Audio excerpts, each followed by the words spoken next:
So now we want to take our critical numbers and plot them on a graph.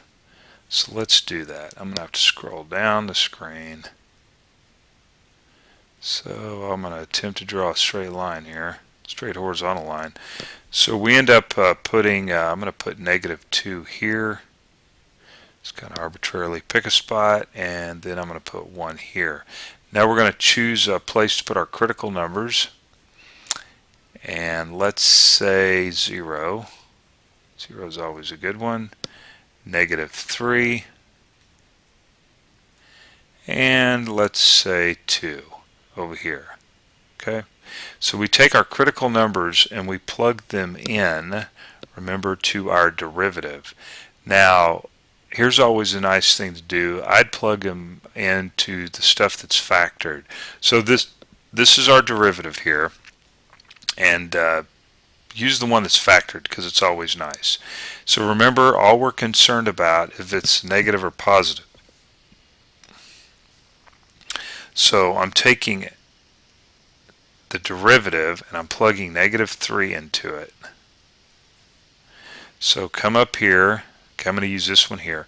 So plug -3 in. -3 plus 2 is a -1. -3 minus 1 is a negative, and so we have a negative times a negative, so that means that becomes a positive. So we're not concerned what the actual number is, just if it's negative or positive. And now we want to do f of 0, f prime of 0. So plugging 0 in, you get 2, plug 0 in, you get -1, and 2 times -1 is a negative. So we end up with a negative number here. Oh, and there's something I forgot to do. I always like to draw a line that's got a positive slope, right? That's increasing up to our critical number here. And then we're going to draw one going down because we have a negative between -2 and 1. It means it's decreasing. And then, of course, we're going to take 2 and plug it in. So f prime of 2. Okay, so plug 2 in, you get 2 plus 2 is 4, and then 2 minus 1 is 1, and you get a positive times a positive, and so that becomes a positive number. And I'm going to put a little plus sign here indicating that right over our critical number, and then a line going up indicating that the function is increasing. Okay, so it looks like we're going to have a relative max around -2 and a relative min around 1 right here.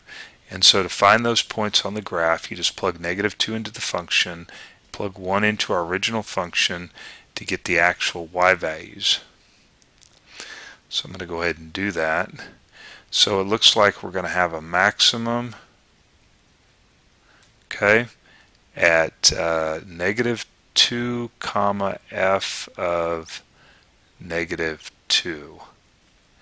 And we're going to have a min at 1 comma f of 1. Right, so that's plugging these guys in right here and getting that number out. I guess I'll just go ahead and tell you that this number right here is 20, and this number here is going to be -7. So we know that this guy is increasing from -infinity up to -2. Now I'm going to use this symbol here. This is the union. And from 1 to infinity, and that it's decreasing from -2 to 1. And that's it, decreasing from -2 to 1. Okay? Alright, let's hit another one. I don't know, did we graph this? I can't remember if we did or not, but graph it and check it out for yourself.